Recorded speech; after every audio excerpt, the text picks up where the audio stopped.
But you have to ask yourself, why is places like Ashfield in Nottinghamshire, or Nottinghamshire as a whole, pretty much similar to Durham with the politics? And that's quite simple. When you look back at through history, look at the industry we had in Notts and in County Durham and in the northeast, which is predominantly mining. You know, we had a lot of these industries, the nationalised industries, well, all of them actually had closed shop unions. So for some of these young people in here, I think there's 2 young people in here today, closed shop unions, when I started the pit, before you went underground to do your first day at work, you had to join a union. Well, you couldn't join any old union, you had to join the union. And the union was the National Union of Mine Workers for steel, it was the National Union of Steel Workers, for rail, the National Union of Railway Workers, and so on. That's just how it was. So automatically, when you started working these big industries in Nottinghamshire and Durham, you were automatically paying money into a trade union, and then each trade union was affiliated to the Labour Party. So a few pence, a few bob each week from your union subs went straight to the Labour Party. So the workers in these areas were paying for the Labour Party. We had a financial stake in the Labour Party. And you know what? There was a bit of a trade-off as well, to be fair. So the Labour Party would draw candidates to become MPs from the mining industry, from railways, from power utilities, from the steelworks, etc. And that, I suppose, worked okay-ish, because you've got people sat in Parliament, where we're sat now, that had worked in the steel mills, that had worked in the pits, that had worked in the fishing industry. And that was good, because they could get up and talk in Parliament, and they could talk about their friends who they used to work with. They could actually represent their areas and their own industries. But over the last 25 years, 30 years or so, that's all changed. The Labour Party, which used to represent these areas, like Durham and Nottinghamshire, it's completely changed. They haven't got people that's worked in these industries anymore. I think the last coal miner to be elected to Parliament was me in 2019. And that was as a Tory, not as a Labour Party member. It's completely turned on its head. So the Labour Party that used to stick up for the working classes in areas like Durham, in Nottinghamshire, in Lancashire, in Yorkshire, these sort of heavy industrialised places, the Labour Party doesn't speak to these people anymore. In fact, I go as far to say that back in the past, we were classed as useful idiots by the Labour Party. But now, who have we got running the country? It's not ex-steel workers, it's not ex-coal miners, it's not ex-fishermen, it's not people that's actually done a shift and been involved in working class communities. It's people like Rachel from Accounts. We've all heard that one, haven't we? We've got David Lammy. You know, we've got this Jonathan Reynolds. He's up in Scunthorpe today, by the way. He's going to take over British Steel and run British Steel, and that fills me with fear. This is a man, by the way, who has never had a proper job. He's never run a business. And they've left it till the last minute. They recalled Parliament on Saturday. They left it till the last minute to try and save British Steel. We got a ship, a container with 55,000 tonnes of coking coal stuck in Immingham docks. This had come all the way from Japan to burn in our steelworks in Scunthorpe. We've got a coal mine in Whitehaven in Cumbria, which could produce coking coal. You can blend it and use it to make steel and cement. It's literally 3 hours away by train to the Scunthorpe Steelworks. Yet we're shipping this coke from halfway around the world. It's absolute madness. No business would run like that properly. And you know what I say when we've got these coal mines? I'd say dig, baby, dig, like they do in America. Drill, baby, drill. We've got the coal. We've got the materials. We've got the skills. We've got the people. But the Labour Party don't want that anymore, do they? Because they've got a huge majority in this country. They are running our country. In fact, they're running our country into the ground, and they've turned their backs on the working classes, the very people that put them there. What's the first thing they did when they got into government? They took the winter fuel payment off our poor pensioners. They've attacked the disabled. They're not interested. They're not interested in working class people in communities like Ashfield and in like County Durham. They've totally turned their backs on these people. And my area was full of Labour Party members. We had Labour councillors. And the one thing you look at when you look up and down the country at these red wall areas, because make no mistake about it, Reform are going to win these red wall seats at the next election. We're going to make massive gains, I think, in the local elections. I know we are. But you look at these red wall areas up and down the country, and they've got a few things in common. They've all been run down. They've all lost the industry. The high streets have all just packed up. All the pubs are closed. And what they had in the last 40, 50, 100 years, these areas, they've had Labour MPs and they've had Labour councils.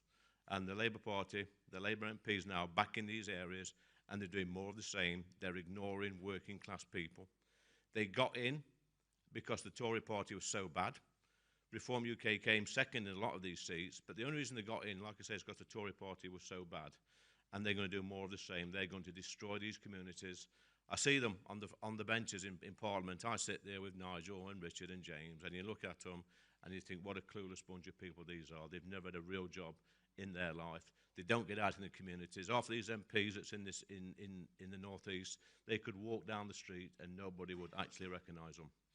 But the good news is, have no fear, Reform UK are here. You know, I was speaking to some members earlier on. I was in Runcorn last week. I was in, Lancashire last week at Blackpool. I was in Runcorn the week before, speaking to members. They are so enthused. They are so up for the fight, because you people in this room, candidates and members, you're our last chance to save our great country. And we will get our country back, I'm confident. You know, I came into politics by accident about 10 years ago as a local councillor. I can see the changes that people can make at a local level, much quicker actually than you can do at a national level. But, you know, you've got to step up, you've got to fight for our country. And Reform UK are the only party in this country speaking up for the working classes. And in places like Durham, and in Nottinghamshire, and Derbyshire, and Lancashire, and South Yorkshire, all these places that's got elections, people are going to come out on May the 1st, and they're going to back Reform UK and help. This is the first step, because I hope, I'm looking at some people over here, candidates, that in 3 or 4 years' time, some of these will be sat on the green benches in Parliament, speaking up for people like you. But I'm going to shut up now, because you've not come to listen to me. I can tell that by your bored faces. There is a man, a quiet-spoken man, who goes by the name of Nigel Farage. He's here today. I've just been speaking to him backstage, actually. And he is probably the main reason that I joined Reform UK, because I see him as the man, the only man that can save our great country. He was once described by the leader of His Majesty's opposition as a reality TV star. That's all he is. But I tell you what, he's not, because the Tories are frit to death of him. The Labour Party are frit to death of him. You know, anybody on the left, I think the Guardian's in here somewhere, they're probably frightened to death of him. His old Guardians there, look. They're frightened to death of him. And I tell you what, he speaks up for the working class people. He speaks up for everybody, really. Anybody with an ounce of common sense, he speaks up for them. They are scared to death of him. And they better be scared of Nigel Farage, because come the next election in 2029, I'm going to be following him, I hope, through them gates on Downing Street to number 10 to have a cup of tea with him and wish him well for becoming our next Prime Minister. So without further ado, I'm going to welcome on stage, without the music, Nigel Farage.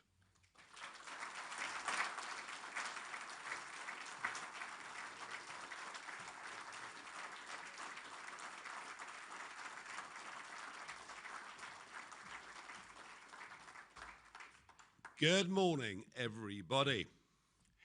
In the early hours of the 5th of July, after the result in Clacton, I said, we've dealt with the Conservative Party, although to be fair, they pretty much dealt with themselves, I think, prior to the election. And I said very clearly, now we're coming for Labour. One person who did notice was Tony Blair. And that week's Sunday Times, he wrote a piece saying that Labour need to be very worried about reform. But over the course of the last 10 months, most of the commentary has been the battle, the civil war, as some would paint it, between the Conservative Party and us. But actually, quietly, we've been forming branches, vetting candidates, getting leafleting, getting campaigning, and doing it very much in the Labour parts of the country. And I promise you that something is happening out there. A little bit of evidence for you. Every Thursday, there are local council by-elections that take place around the country. I want to read out a few of them that have happened in the last 8 weeks. In the Longondale ward in Tameside, a council seat, interestingly, that was once held by Jonathan Reynolds. That solicitor. Oh, no, he's not a solicitor. Sorry about that. Our business secretary, who now runs British Steel, more of that later. In the Longondale ward last week, Reform came in, having never stood before, up 46.6%. Labour down 28.8%. A few weeks before that in St Helens, quite close to Runcorn. In the Blackbrook ward, Reform came in at 41.1%, with Labour down 18. In Wolverhampton, in Bilston, Reform up 34.8, Labour down 38.9. And in Torfan, in South Wales, Reform up 47, Labour down 49. These results have been happening week on week in areas that Labour would have considered ever since the end of the First World War to be their safest possible ever areas.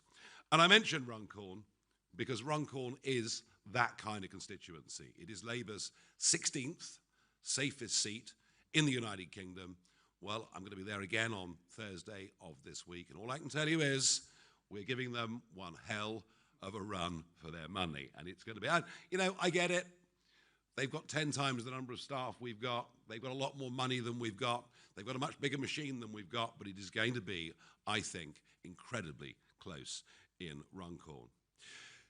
So in the Midlands, in the North, in Wales and in Scotland, Reform is now the opposition to the Labour Party, with the Conservatives trailing some way behind. And in these red wall areas, any thought that the Conservatives would start to win again seats that they surprised people with in 2019, some here indeed in County Durham, it's for the birds. The sheer level of betrayal of what people who voted for Boris Johnson in 2019 got. They didn't get the Brexit they voted for, and they got mass immigration on a scale never seen before in the history of these islands. Those people are not ever going to trust the Conservative Party up here again, and frankly, nor should they. So I can tell you that if you're considering voting Conservative in these areas, you are wasting your vote. Because if you want a party that can beat Labour, it is now very clearly Reform. Now, it's very appropriate that we're here today in County Durham, the old coal mining area that once employed 160,000 men and boys, and a place where Keir Hardie, the founder of the Labour movement, came and spoke regularly. The Labour Party exists, he said, to give the working man a voice. Well, that today, of course, would be the working man and working woman. But today's Labour Party doesn't think the way that Keir Hardie thought. No, Keir Starmer's Labour Party is a very middle-class party, North London dominated, full of human rights lawyers who seem to care more about vague concepts of international law coming from foreign, and in some cases, in my view, illegitimate courts, than it does about working people. And 10 months in, I announced today, perhaps for the first time publicly, that Reform are parking their tanks on the lawns of the Red Wall. Today's the first day I've said that, but I absolutely mean it, and we're here to stay. And the evidence is that people who are switching to us, this is not a short-term protest. They actually believe in us. They can see that we represent those values of family, community, country. They can see that we're patriotic. They can see we want to put the interests of British people above absolutely anybody else. So those voters are here, and they are going to stay. Now, you might have noticed there's been a bit of polling out overnight, which one of the newspapers picked up on, and I'll just give a little demo, I think. So 68% of people in the Red Wall poll believe that Britain is broken. And that's exactly our analysis. We're a country in economic decline. We're a country in societal decline. We're a country in cultural decline. And in particular, they point out here, borders, the NHS, and the economy failing. And I don't know who writes the headlines in The Sun, but I do think Keir's worst nightmare is quite funny.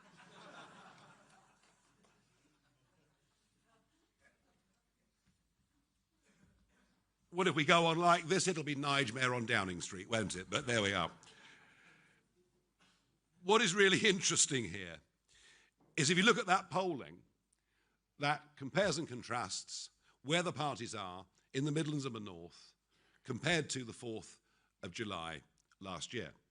The numbers couldn't be clearer. Reform are up 12%,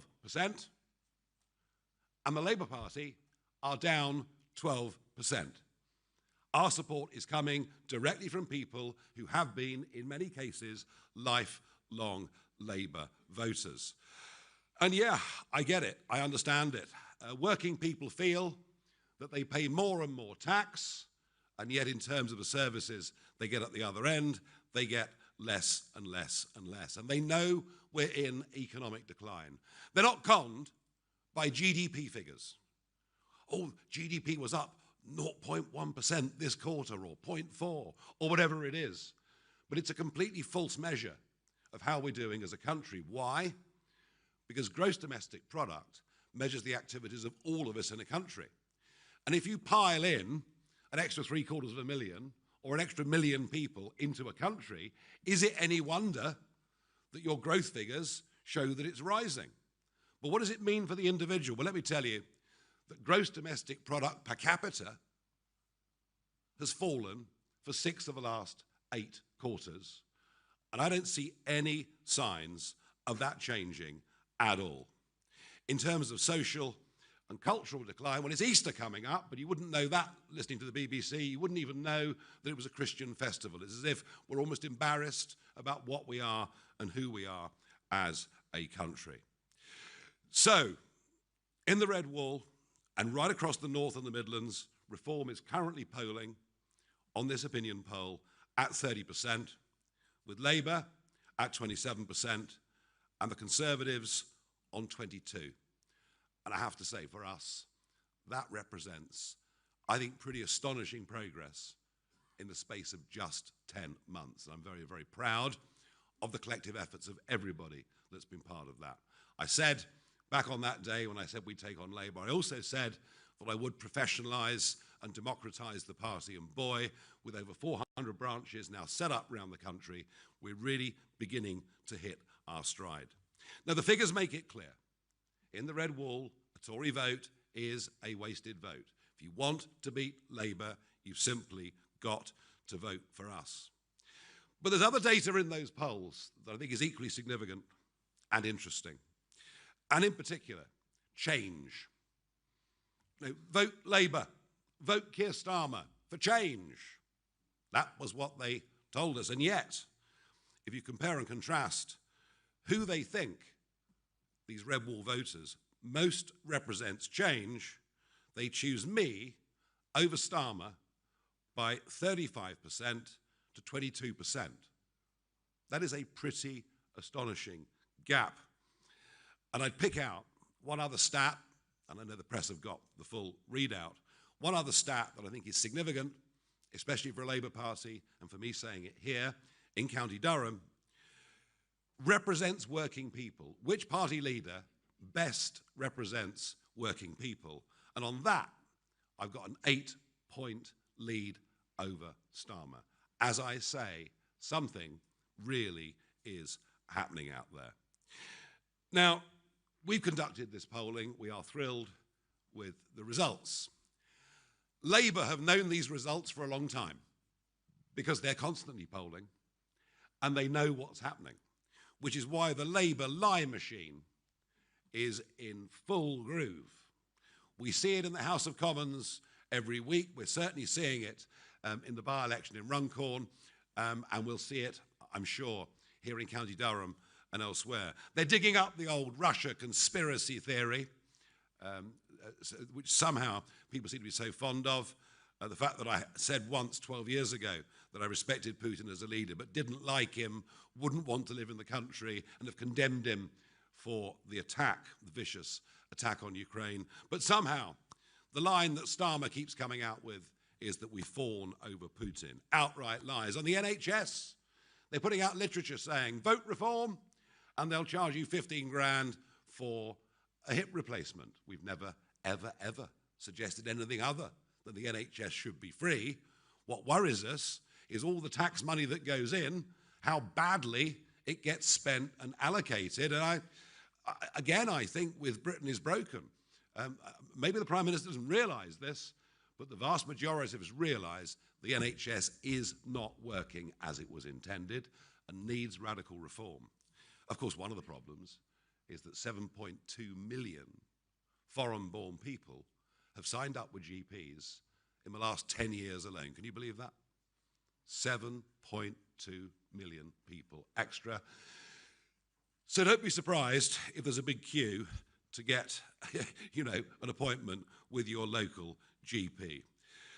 But unlike Labour, we do support working men and women. And a vast percentage of our voters actually have alarms that go off in the morning.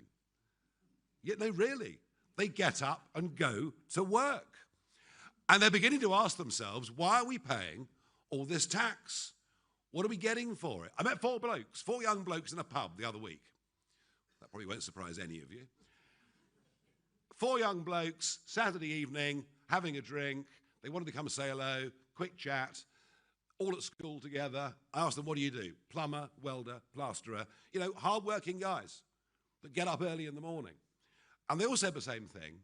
We earn good money, but we just feel our taxes are going up and up and up. And then one of them said, yeah, and there's three of our class, these were all early mid-20s, the three of our class never had a job, don't want to have a job, they've all got 2 or 3 kids, and our taxes and our hard work are subsidising their lifestyle.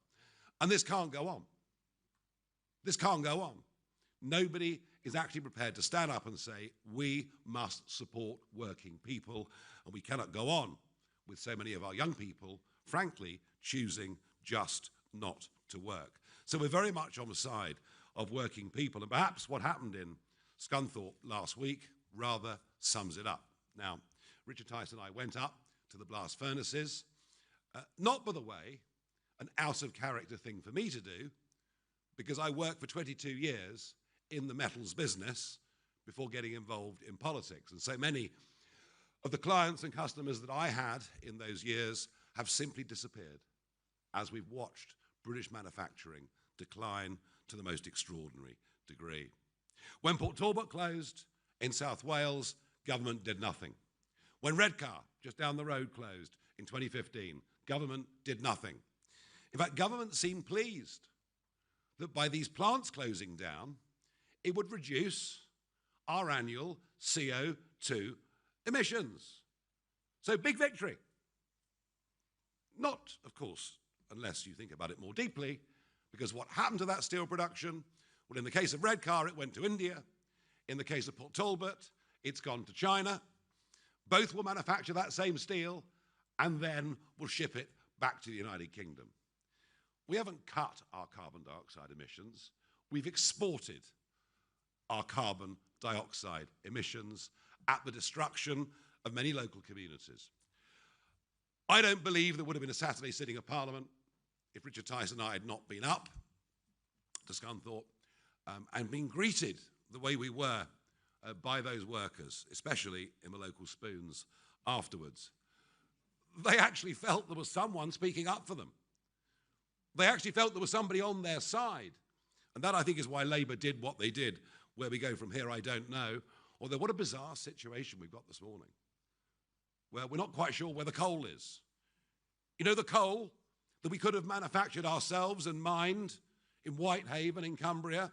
But oh no, we can't do that. That'd be no good for our carbon dioxide emissions. So we've actually imported some of it all the way from Japan. And now Coal Hunt is on as they desperately seek where this consignment is.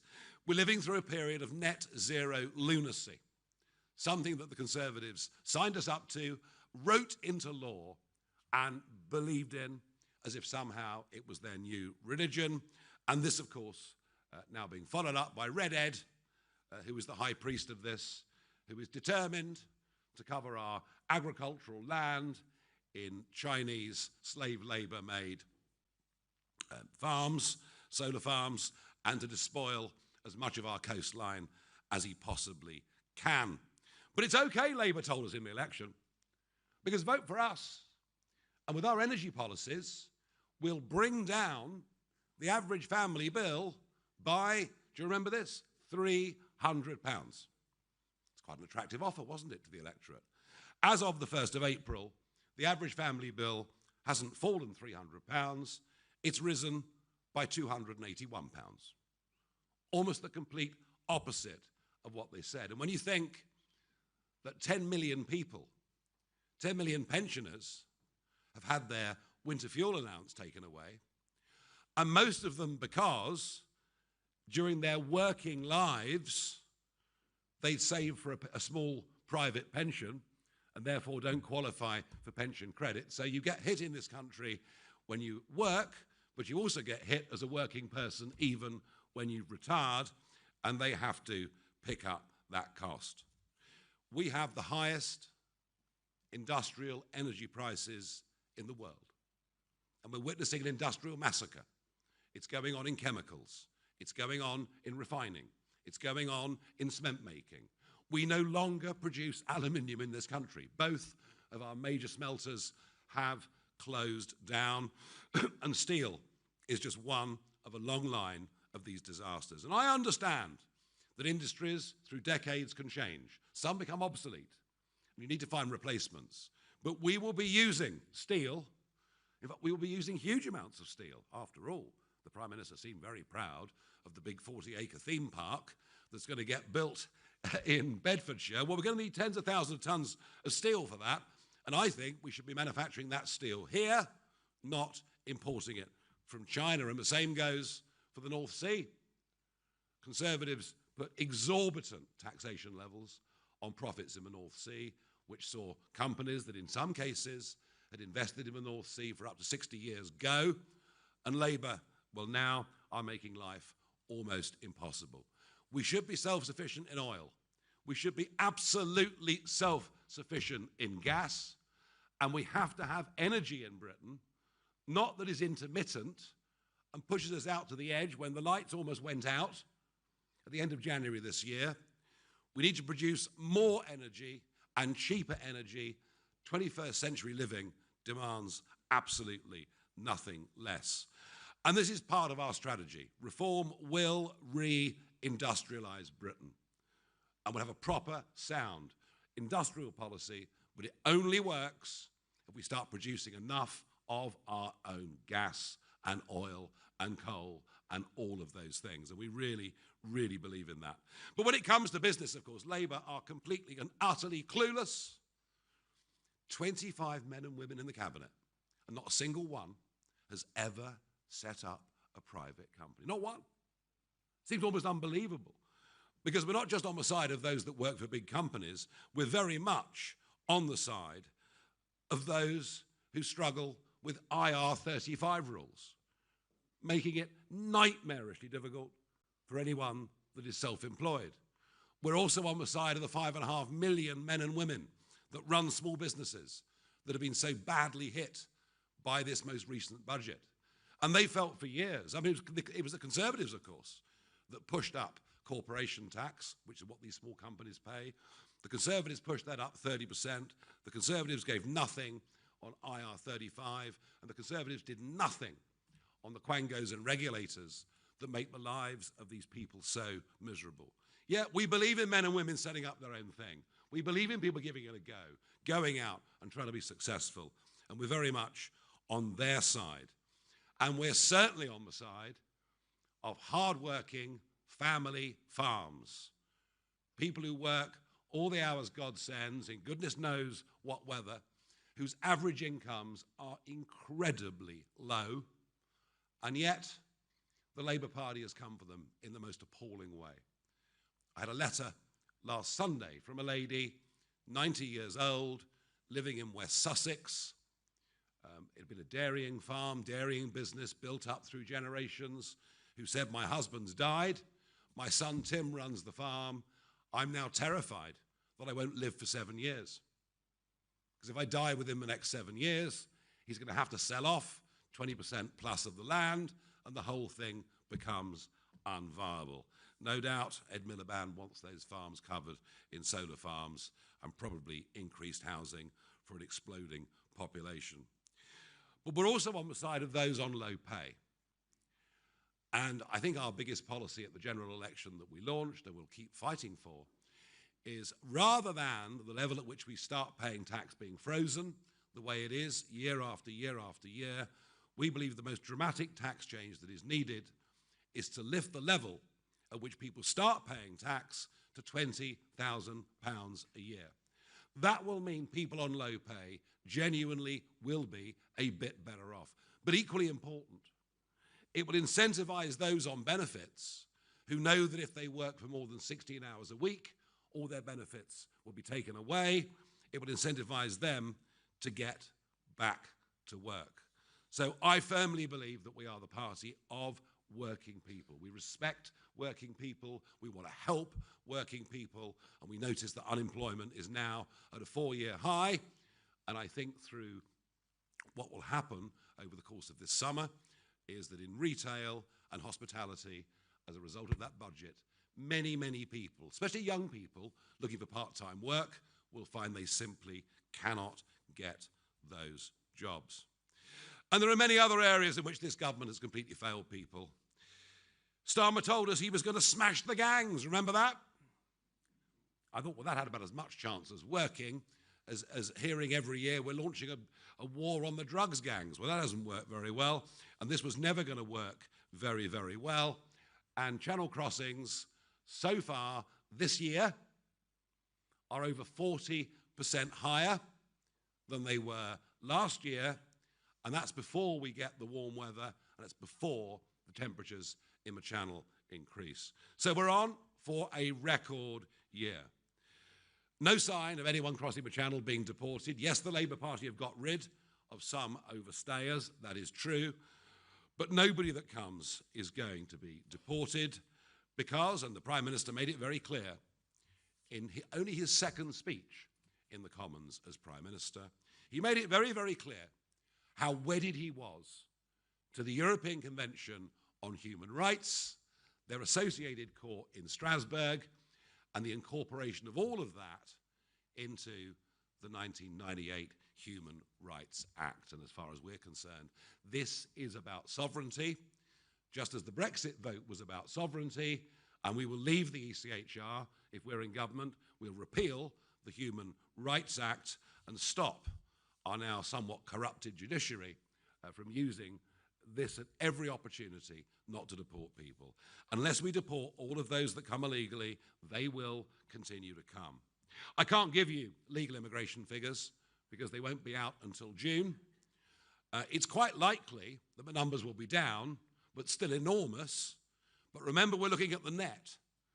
And what we will see in the figures are more and more and more people leaving the country. We're back in a 1970s brain drain. The sheer number of people I've spoke to who've said, I'm leaving, or if I could afford to, I would leave, is worrying and depressing. We've got to make this a place that people want to stay. And there's anger out there on the streets in these red wall areas over two-tier care, two-tier policing, two-tier justice, and two-tier recruitment. What happened after Southport was the most appalling cover-up. If we'd known the identity and something about the murderer, I don't believe those riots would have happened on anything like the scale that they did. But in a vacuum, of course, some crazy conspiracy theories were allowed to flourish. But what was clear is that people that rioted, or people that said intemperate things online in their upset and their anger, in some cases mothers of young children who wrote intemperate things online. They shouldn't have written them, but perhaps given the context of what had occurred, you can understand why emotions might have got a little bit out of control. They're all hoofed off to prison, whilst the men that committed those vile attacks at Manchester Airport, nothing happened to them. It wasn't until we, the Reform MPs, threatened to take a private prosecution that actually the government and the CPS kicked into gear. And we see this every single day. We see recruitment policies in police forces, recruitment policies in the NHS, designed to put ethnic minorities to the top of the list against white people with more history in this country. And we think not only is that a disgrace, not only does it mean you won't necessarily get the best people into the right positions to do jobs, but we also think it is a huge insult to the people of this country, who are the most reasonable, open-minded, decent people you will find in any Western nation. And we always have been, and we always will be.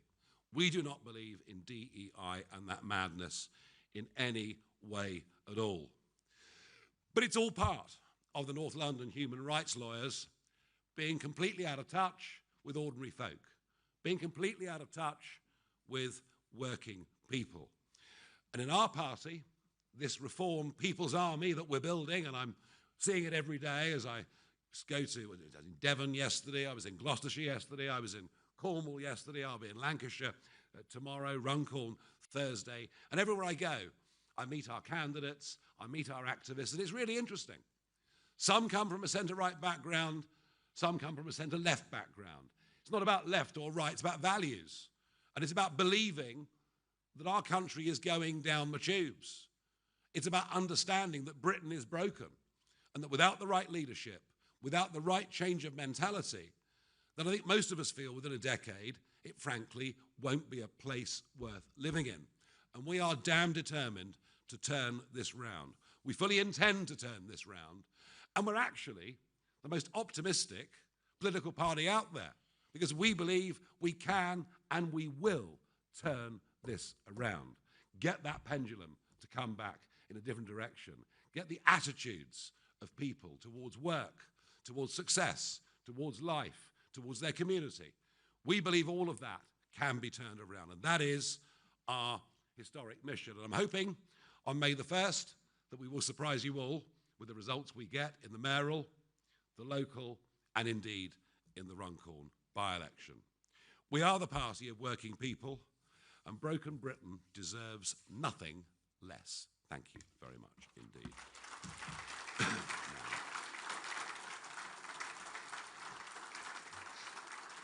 Now, I've been handed a list, a press list, of people that want to ask questions, beginning with Tom Wilkinson from PA.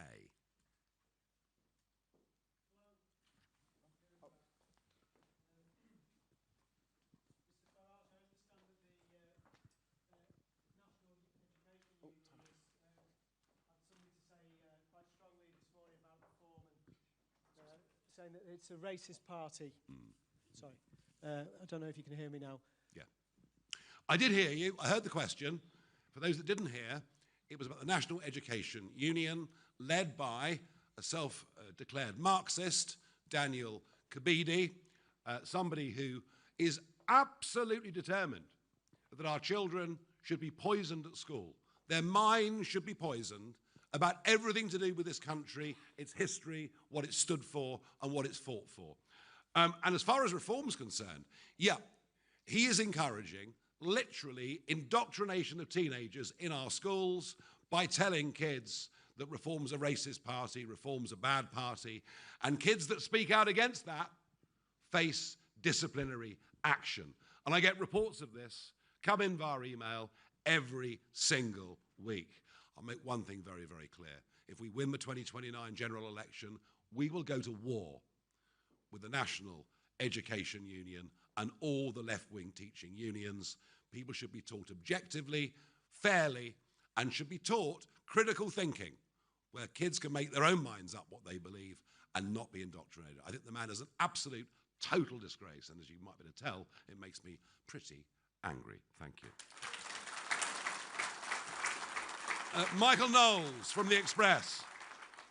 Michael Knowles has a question. Where is Michael? There he is. Nigel, thank you very much. What will a reform-led council look like? How can you guarantee voters that they won't end up with the same frustrations that they have with Labour and the Conservatives? No political party would ever guarantee anything, but you can say what you're going to do and then be judged on whether you've done it or not. I think point number one is, frankly, we've got to get the auditors in. We've got to see the long-term contracts that many of these county or unitary authorities have signed up to. We will look at the sums spent on DEI. We will look at the £500,000 being spent on ergonomic chairs for staff of Lancashire County Council. We'll look at the £18,000 spent on driving lessons for cross-channel migrants. And I could go on with a list as long as your arm. 10 million a year, quite common for a county council to spend on agency staff. Work from home, almost accepted as being part of what you do. No, a massive change of culture, Michael. That's what we're going to bring to these county councils. We need a sort of British equivalent of Doge in every single one of these councils. And that is where we begin. And by the way, I'm not pretending it's easy. You know, there's less money from central government. There's more demand for social care, for an aging population. Send for children who got problems, of course, has multiplied as a result of the catastrophic repeated lockdowns. I'm not saying we've got a magic wand, but what we can do is clean it up and make a very good start. Bill Edgar from the Northern Echo. Hi, you said that, well, Lee Anderson has spoken about it this morning as well, how the similarities between County Durham and other areas like Nottinghamshire. You were here in County Durham just last week. Why have you come back once again to give your speech today? And I'll be back again, because this is day 2 of week 3 of me on the road. I'm taking the May the 1st elections very, very seriously. I'm here in Durham this morning. I'll be in Northumberland this afternoon, and I shall go on doing, you know, a couple of counties a day, some of them repeatedly, between now and May the 1st. We are running to the line. This is our first big test since that general election last year. But of course, there are some particular councils in which we fancy our chances more than others. And I think, working for the Northern Echo, you might have worked out that County Durham is one of our target areas. Okay. Yeah, I kind of thought the gathered audience might like that one. Well, a lot of you are going to be councillors, and a lot of you have the responsibilities to face up to from the question that Michael Knowles of the Express asked a moment ago. Tony Maguire, GB News. Hey, good afternoon, Nigel. Just a question of, we heard today that the UK government can't rule out another Chinese owner of steelworks factory. Just to get your reaction to that, but also maybe your take on how much of an uphill struggle Britain might be on if Chinese money dries up for our projects here. Well, look, I mean, it was the last government that sold out to China in every single way. Boris Johnson, of course, even wanted Huawei, despite their very, very dubious record, to get into the 5G network until I think a phone call from the Oval Office changed his mind on that particular one. At the time when British Steel was sold to Jinghe, Richard Tice and myself, and to be fair, Sir Ian Duncan Smith, spoke up very, very strongly against it. I genuinely believe that Jinghe bought British Steel to close British Steel down, such that we'd be the only major nation on earth, actually, that would not be a producer of primary steel. And we've got this sort of halfway house at the moment. At least the government has done something.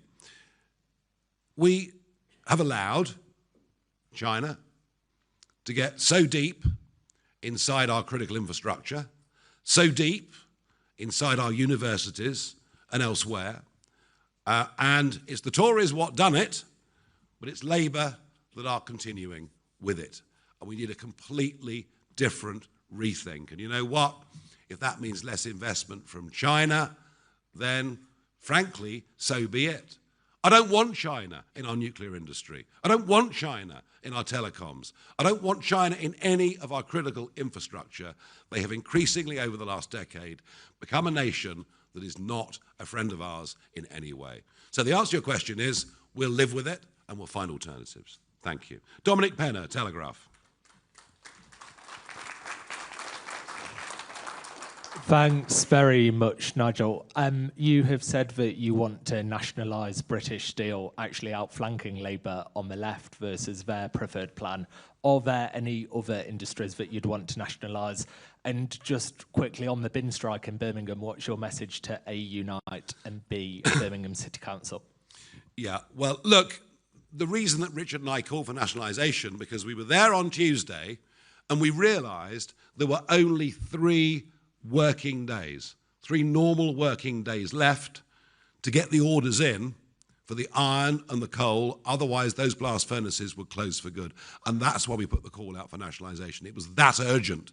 There wasn't time to find a new potential private partner. So that's why we did that. And in Birmingham, well, if you vote for a Labour council, that's what you get. 17,000 tonnes of rubbish, and rats the likes of which have not been seen since the Western Front. No, I haven't been to Birmingham. A couple of friends have visited and said it really is awful, and it represents a genuine health hazard. And I know that 24 hours ago, Army logistics have been called in to Birmingham, but I suspect what we actually need are going to be some soldiers pretty damn quickly, and an army of rat catchers and lots of terrier men and things like that to sort this out. But there you go. If you vote Labour at local government level, that's what you get. Matthew Holhouse from The Economist. Thank you. Mr. Farage, so your pitch today really is about how you're hoping to sort of eat into Labour's support. I mean, if you look at the YouGov voting intention from last month, you're taking about 20% of the Tories' 2024 vote against 4% of Labour's. So isn't the truth that actually, ultimately, you're eating into the Conservative vote, and Labour is a fragment of where you're drawing your support from? No. That Conservative vote's gone. It's not coming back. Those people that voted Conservative in 2019 in Bishop Auckland down the road are never voting Conservative again. It's gone. It's gone. And I'm going to repeat the numbers, Matthew, for your benefit, right? If you take the West Midlands, the East Midlands, Yorkshire and the Humber, the North East and the North West, they are the regions that were polled for this Survation poll as published in The Sun today.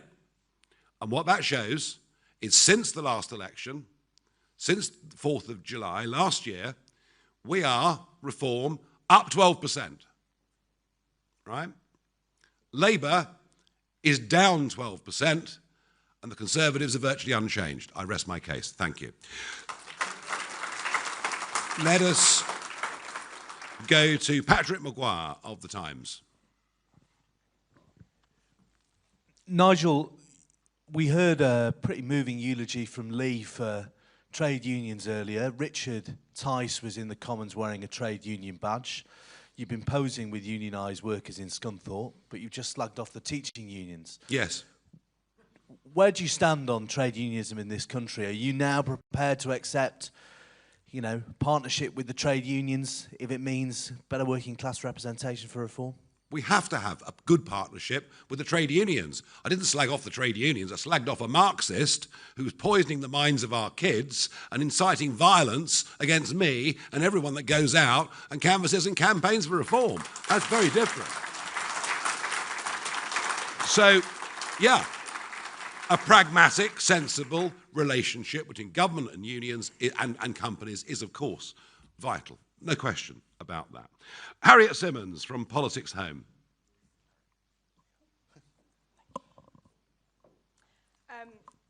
Labour won back all of its heartlands at the last election. Do you really think you can turn the red wall into the reform wall? The turquoise wall. The turquoise wave. This is what you're talking about. Yeah, do you know what? I think voting has become much more transitory than it's ever been before. And whilst Labour did win back the heartlands, it was a loveless win. In many of those seats, actually with fewer votes than they got under Jeremy Corbyn, in 2019. The last general election was an anti-Tory election. Labour won a landslide in terms of parliamentary seats, but not in terms of votes, not in terms of percentages. And look at the turnout. I mean, even with postal voting happening on a huge scale, questionable scale, but a huge scale these days, you're still back down to the historic low of 60% turnout. So huge numbers of people who traditionally had voted Conservative or voted Labour didn't trouble the scorer. And I think that's the other element to our vote, perhaps getting back to the point that Matthew made, is I do think that one of our challenges, but one of the things we can succeed with over the coming years, is to get people who've left the democratic system to re-enter the democratic system. And that'll be particularly interesting with young voters, where there's no doubt, Reform, myself, there's a lot of support out there from 16 to 24-year-olds. And we've got to convert that into people that actually go out and vote. So they're challenges, but they're ones that I'm happy for us to take on. I've got two from the Financial Times. Anna wanted to speak to me afterwards. Leah Quinn. Mr. Farage, when I look around this event and many other reform events, the demographic is quite similar. There are a few, but really not that many women or young people. Can you tell me one policy you have to attract women and one that you have for young people? Young people are at work. They're at work.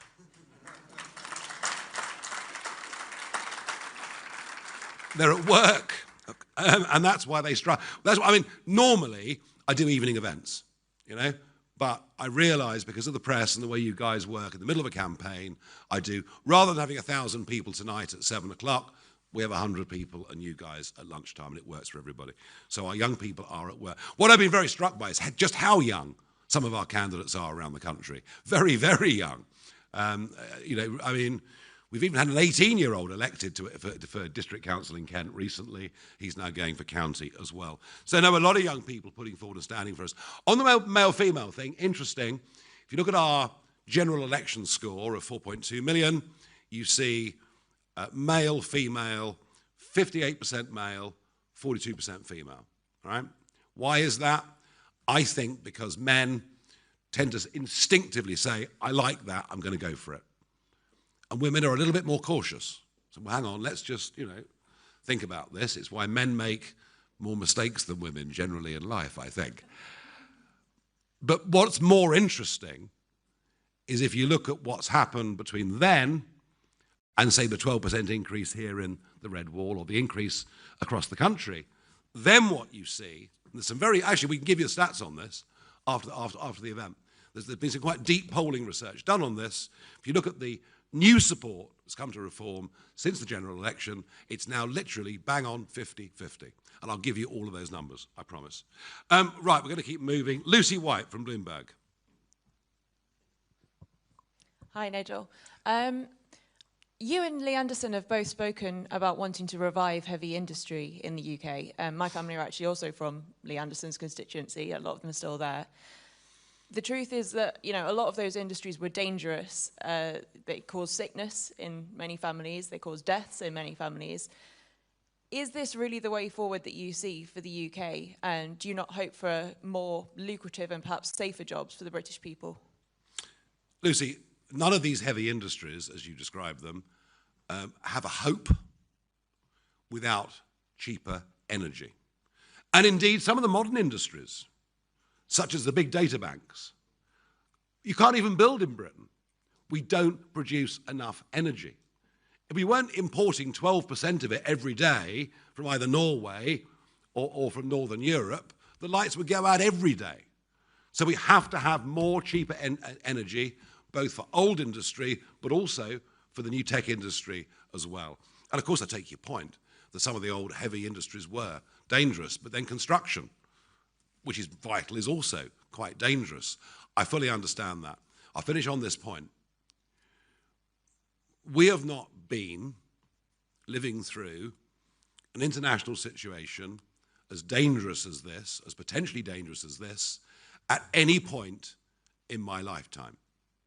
I'm pleased that the government have announced an increase in defence spending, even if it is minute, but it's something. But we're going to have to spend a lot more on defence over the course of the coming years. We're going to have to build an awful lot of houses as a result of a 10 million increase in the population due to immigration policies of both Labour and Tory. We are going to need a lot of steel over the next few years. And steel isn't just another commodity. It isn't just something else that's produced in a plant or a factory.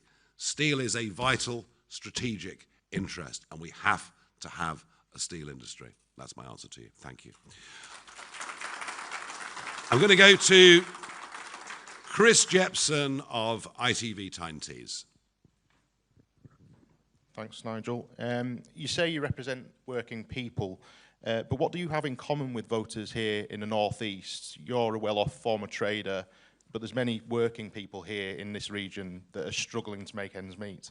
I fully understand that, but I have actually worked. You know, I've not only worked, but I've set businesses up. I've employed people, and I've had some good times in business, and I've had some awful times in business when I've lost money some years. So I do actually understand how the real economy works. And yes, you're right. You're right. Right now, I'm in a more fortunate position than many others. You're right. I'm not going to deny that for a moment. But I would like those that are less fortunate to be doing a bit better. Do you know why? Because I care about my fellow man, and I certainly care about men and women from my country who I think deserve a better shot at life than they're currently getting. Okay, we're getting there. Just two more, folks, if you bear with me, and then some one-on-ones afterwards that I've agreed to do. Lewis Dennison from ITV National. Oh, I thought I was doing an interview. Let me pick one of my questions. No, well, yeah, just do one now. Go on. Have it the dry run. All right. The trade unions say that the bin strikes could spread around the country. What would you do if you were Keir Starmer? Well, I don't know whether they will or whether they won't, but one of the reasons I think that we're seeing this strike is the unions perceive the Labour Party to be weak. You know, we saw quite early on, as winter fuel was being cut, all sorts of payouts going to their friends in the public sector and elsewhere. I think it's the perception that the unions are weak that may well lead to more strikes. So, yeah, it may well happen. I guess the approach, well, it's back to the question really that Patrick Maguire asked earlier. It's about relationships with trade unions. It's about being firm but fair. That has to be the answer. Right, last one here until I do some one-on-ones afterwards. Peter Walker from The Guardian. Hi, I thought you'd never get to me. You were on the list and we never, ever... Lee might have a go at you in public, but I don't. Not yet, anyway. Just a quick one. In your speech, you basically promised to rescind all the extra revenue-raising measures the government have put in. So the farmers' tax, winter fuel, NICs. And you also promised to stick with greatly raising the income tax level at which people pay money. That's the big one. All of this will cost billions of pounds a year. And the only proposal you've put forward in the speech to actually save money would be getting rid of DEI measures and chairs, which would probably cost a fraction of a percent of the total budget. Do you actually have a plan for how you'd pay for all these economic plans, whether on council level or national level? And if you don't, do you risk slightly conning voters? Well, I tell you what, I tell you who's been conned. I mean, £20 billion extra of government spending under Rachel from accounts. They're already 20 billion out. And we can talk about debt if you like. I mean, the extent to which, you know, in 15 years, we've gone from an accumulated national debt of nearly £1 trillion to one of 2.8 trillion. So has anybody been frank with voters about how they were going to pay for anything? I mean, let's be honest about that. And fascinatingly, last week, there was a 30-year gilt auction that the Bank of England withdrew at the last minute, and I've never seen that before. I've never, ever seen a government bond auction be withdrawn, so fearful were they of what investors would demand. So yes, we have deep problems. The reindustrialisation of Britain, beginning with energy, with oil and gas, will, within a couple of years, produce tens of thousands of well-paid, in fact, in many cases, highly paid jobs. And it depends how much time we have. But if we can get our hands on the regulators, the quangos, who do so much to stifle business and I mean, honestly, I'm not exaggerating this. Every small trader I talk to, no matter what they're doing, you know, their business is being impaired by unnecessary, excessive regulation. So I'm talking about a cultural change, and a country in which hard work becomes something that we respect, where work from home in the public sector disappears, where productivity increases. They're some of your answers. But yeah, we've got a huge, huge, huge problem to turn around. Right, okay, that is the end of the formal part of today's presser, parking our tanks on the Red Wall lawn. Labour have known in private that we're here for some time. Their behaviour towards me has suggested that, but after today, they will know it fully in public. My thanks to members of the press for coming. My thanks to all of you, part of our People's Army here in County Durham. And I'll see you all next week. Thank you.